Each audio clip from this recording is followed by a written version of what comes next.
Olá, seja muito bem-vinda, seja muito bem-vindo a mais uma aula do curso de Interpretação Biológica.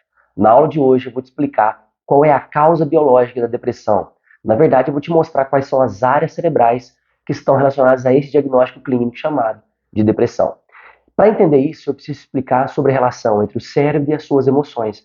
Eu preciso demonstrar para você que é necessário entender, compreender quais são as áreas cerebrais que vão influenciar no seu paciente desenvolver depressão.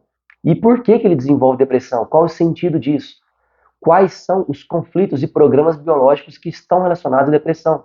A gente vai entender isso tudo nessa aula. Então, para começar a aula, eu preciso te explicar sobre o córtex cerebral. Ou seja, na região do nosso cérebro, a gente tem uma parte mais evoluída. Chamamos ela de neocórtex, o cérebro novo. Nessa região do cérebro mais evoluído, nós temos que analisar a evolução das espécies. Então, somos mamíferos, somos primatas e somos os primatas mais evoluídos. Por quê? Porque nós possuímos essa área aqui, chamada de região frontal, lobo frontal, que é onde a gente toma decisões, raciocina, delibera, consegue interpretar as coisas, fazer o que a gente está fazendo aqui agora, estudar, pensar. Então, a famosa frase, né, se eu penso, logo existo, não sei se é exatamente dessa forma, mas o que é isso?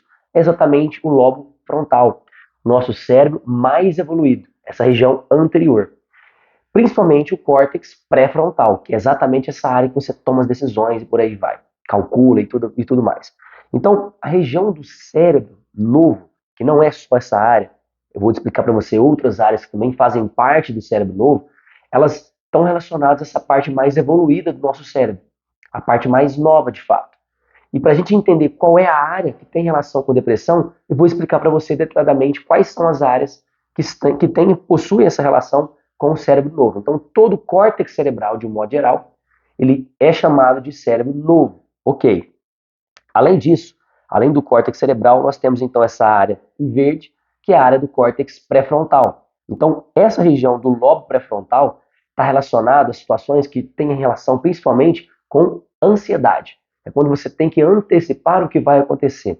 Não vou detalhar isso aqui agora, tá? Isso aqui dei um exemplo bem simples, tá? Não é só isso, antecipar o que vai acontecer, não. Tem várias regiões aqui. Só nessa região do lobo pré-frontal existem 8 áreas que estão relacionadas à ansiedade. Uma delas, por exemplo, você vai ter compulsão alimentar ou compulsão por comprar coisas.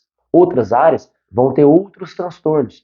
Então a gente vai abordar isso em outras aulas mais à frente. Nesse momento agora, a gente vai focar na depressão, que ainda não é então do lobo frontal, não tem nada a ver com o córtex pré-frontal.